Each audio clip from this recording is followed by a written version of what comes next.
මං ආයේ එතුමගෙන් අර එදා වගේ නම අහන්නේ නැහැ කියන්න ඔයාම නම කියන්න කිව්වනම් මෙතන රෙදි ඉල්ලේ. මෙහෙම විපක්ෂ නායකවරයෙක් ලැබීම ගැන ආණ්ඩු පක්ෂය හැටියට අපි සතුටු වෙනවා.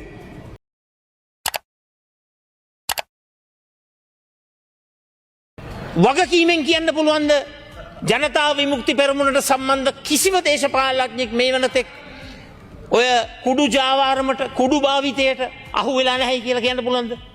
බෑනේ. ඉතින් ඇත්ත වශයෙන්ම මම පැහැදිලිව කියන්නට ඕන වැරදි කරන අය හැම පැත්තකම ඉන්නවා. ඉතින් ඇත්ත වශයෙන්ම යම්කිසි අඩුපාඩුවක් සිදු වෙනකොට ඒ තුල ගන්න ක්‍රියාමාර්ගය තමයි ඉතාමත්ම වටින්නේ. ඉතින් කවුද කොයි ආකාරයකටද ක්‍රියාමාර්ග අරගෙන තිබෙන්නේ කියන කාරණාව හොයලා බලනකොට ඕනම කෙනෙකුට ඕනම පුද්ගලයෙකුට ඒ නිගමන වලට එන්න පුළුවන්. තුමා අභියෝගයක් කරනවා කුඩු ජාවාරමට සම්බන්ධ ජවිපේ දේශපාලඥයෝ ඉන්නවද නම් කියන්න කියලා.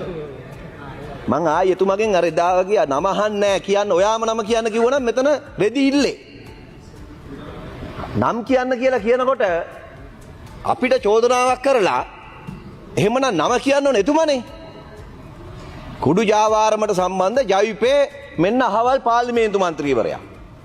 මෙන්න මේ මන්ත්‍රීවරයා කියලා. නම කියන්න ඕන. එතුමනේ කියන්න ඕන. දැන් කෞශල්‍යා හරියට කිව්වා චරිත් අබේසිංහ එයාලගේ හොරණ සංවිධායකවරයා මෙන්න රුපියල් කෝටියක් දුන්න හරි එහෙම නැත්නම් දැන් ගන්දුණු කරලා ඒ ත්‍ස්ත්‍රවාදී කටයුතුවක් ඒක ඇත්තට මේක විදිහකට මූල්‍ය වංචාවක්. ඒගොල්ලෝ සල්ලි අරගෙන නඩු බේරන්න කියලා මෙහෙට ගේනවා කියලා අපරාධකාරයෝ නිදහස් කරගන්න පගාවක් කරන් තියනවා. ඒක දැන් විමර්ශනය වෙනවා. ඒගොල්ලෝ හිරේ ඉන්නවා. එතකොට නිශ්චිතයිනේ නම. දැන් මොකුත් කියන්නේ නැතුව අපෙන් අහනවා ඕගොල්ලෝ කුඩු ජාවාරම් වලට සම්බන්ධයි නම් කියනවද කියලා.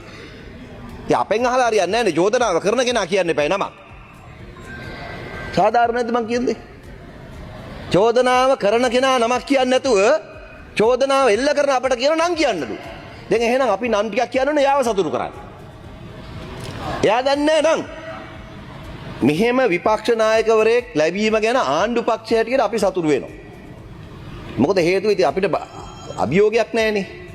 හැබැයි ඔබතුමාලා කනගාටුවටපත් වෙන්න ඕන. මොකක් හරි ක්‍රමයකට මෙතුමාව හදාගන්න.